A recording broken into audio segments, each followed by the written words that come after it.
Diego. And an ugly sight for Tom Browning. You could hear it crack.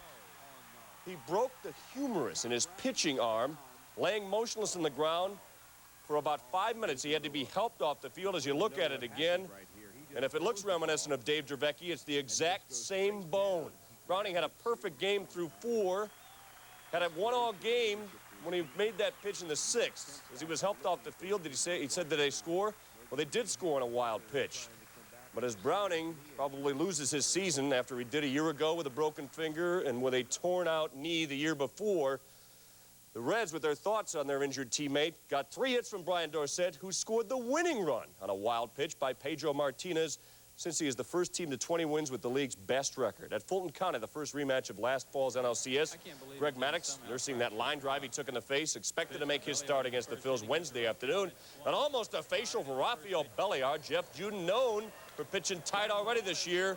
And then Dave Justice serves justice. Takes Juden out of the park. The next batter, Javi Lopez, pays the price, gets hit in the shoulder, and you can see the ejection. Dana DeMuth wastes no time in getting rid of Juden. The Braves also dispatched the Phils 7-2. Starting with Avery's shutout last Wednesday, Braves pitching has allowed 4 runs in their last 5 games. Basically removed Fort Worth Star-Telegram writer Simon Gonzales, who that day wrote that when Rogers hurt his hand pounding the turf after a homer, maybe he should have pounded it harder and would have missed the start.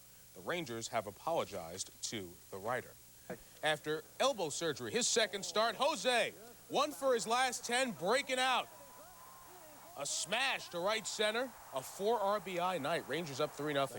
1 hitter later, Juan Gonzales, the shot to right center field. Will Clark on first, coming all the way around to score. And Gonzales with a triple. Rick Reed got the start for the Rangers and did the job. 2 runs over 5 and 3 strikeouts. Chili Davis and Chad Curtis among. The bullpen comes on to do the rest. As the bats wake up, Jose 3 for 5, 4 RBI. Juan 2 for 3 and 2 RBI. The Rangers lead the West with their gaudy 13-16.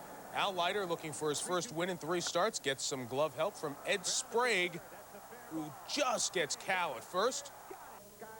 Cal graying and sometimes graceful. A nice backhand gets Darnell Coles. Sid Fernandez, the Baltimore starter, gets the job done through 95% fastballs. Sid Cito Gaston gets Robbie Alomar there. Then showing his Sid-like quickness, getting off the mound and getting Coles at first. 7 1/3, 4 hits, 1 run, not bad.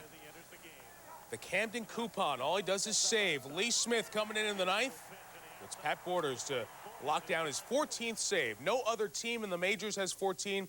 Toronto, Texas, Seattle, and Oakland combined have 14 saves. The entire AL West has 15 saves. El Cid gets win 100. Sabo back on the DL with his bad back. Carter, as you see, back in the lineup. Joe's old team, Cleveland, at the Hot Yanks. Jim Abbott, no-hitter last time he faced Cleveland back in September. The guy who was the last out of that no-hitter, Carlos Baerga, one back up the box. Tough day for pitchers on Monday. Abbott was okay. In the second, Tribe gets some good glove work off of Jack Morris, ex-Yankee Alvaro Espinoza. The nice barehand play. Told you Abbott felt better. Here's proof. Candy Maldonado, 1 of 7 strikeouts on the night. 1-1, bottom 4, Jack Morris, who went 3 earned with 5 walks and 6 hits over 7+, including Pat Kelly's 2 RBI. 4-2 Yanks in the 5th, great story. Manny Ramirez, hometown kid from George Washington High School with a homer, 100 family and friends. Where was MCI? 4-3 Yanks. At that point, in the 9th, a 1-run game. Oh, did Kenny Lofton tie the game? Buck Showalter couldn't look. But Paul O'Neill made the play, and Xavier Hernandez gets saved 5. Yanks have won 4 straight, 15 of their last 20. They lead the East. First time they lead the division this late in the season since May 16th of 1989. It's pathetic in the West. There's Wilson. How sharp was he early? Top of the second. Felix Fermin, who had a big night, takes him to right. Daren Jackson with thievery. Terrific catch. Jackson also had 2 hits. Bottom of the second, leather help as well for Greg Hibbert. Former Chicago guy. Karkovic the drive. That's Junior, and that's great. 1-0 M's after 2. It was 2-2. Let's take you to the top of the 9th. Jose De Leon against Felix Fermin. Old teammates with Pittsburgh's AAA team in Hawaii. And aloha. Turned out to be a game-winning homer as the M's win 3-2. Ayala comes on to close it down. Alvarez, who was being supported very well, over 9 runs a game, gets just 2 in this one. M's send Jim Converse. Nothing. Brewers already trying to get out of the jam. Double play ball? No. Vaughn just a bit high. 3-0 Brewers. Lead cut to 3-2 in the top of the third with first and second for Darrell Hamilton. Shot up the middle off of Darwin. See what kind of an arm Otis Nixon has.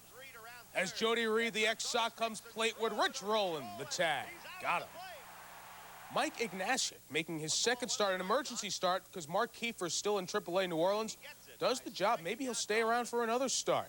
As the Brewers win 7-4, they're tied atop the Central with Chicago. The Brewers, Sox, Royals, and Indians all have 14 losses. The Sox have lost 4 straight. To start the 9th, and Mitch Williams started out like he always does, a little bit wild. Carlos Hernandez singled. Mitch Webster singled. Couple on. Terry Collins trying not to look concerned. Brett Butler now. Full counts. Got him! Little help from Blue. Then, with 2 out, Mike Piazza pinch hitting. Came down to this. Piazza with a seeing eye single to the left. They both score. The Dodgers are within a run 8-7. And up comes Tim Wallach, who terrorized the Giants. Don't pitch him down and in. Don't throw a slider, Mitch. Not again. Gone. His 10th. Wallach has averaged 11 home runs the last 3 years combined. Mitch didn't care for the results. But as Collins said, who else am I going to send out there? Former Astro lefty Alasuna pitched out of a bases-loaded jam in the 9th to get his first win as a Dodger. Back Hickerson, Ellis Burks, league's leading hitter, his 11th of the year. Galarraga also hit his 11th. They set a team record with 5 home runs, but all were solo shots. Joe Girardi tried to go a little shorter. Maybe an extra base hit? No, in the gap, it's Barry Bonds with a D, despite that bruised elbow, and then some bruised feelings. Bases juice, Bonds, grand slam home run, and the Giants go from a 1-0 deficit to a 4-1 lead.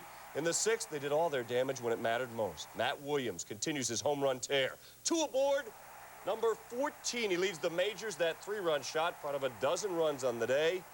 They win at 12-5. Howard Johnson also hit his 3rd for the Rockies, but Don Baylor won't start him until he changes his swing. Something worked in the loss. Talking it over. And he does like to talk, but his first at-bat is a pop-up, and Brett Barber, he had no sense of history. He caught it. Streak ends at 8. Still only 9 players ever to have 10 straight hits. But Van Slyke got a bigger knock there. With the infield pulled in, he scores Steve Cook and Al Martin. Went 1 for 5 in the night, but that was a big hit. Gave the Bucks a 3-1 lead. They also escaped more serious damage to Steve Cook. Look out! Conine, a barbaric blast up the middle, but it turns into a force out. The Marlins weren't quite as lucky. Gary Sheffield trying to cut off a double by Tom Foley. Has a partial dislocation of his shoulder. He'll have an MRI on Tuesday, but manager Renee Latchman, who helped him off the field, said it didn't look good. It's the 3rd straight time the Pirates have scored 9 runs after having just 1 9-run game before this. The news wasn't much better for Brian Harvey. The closer left the rehab.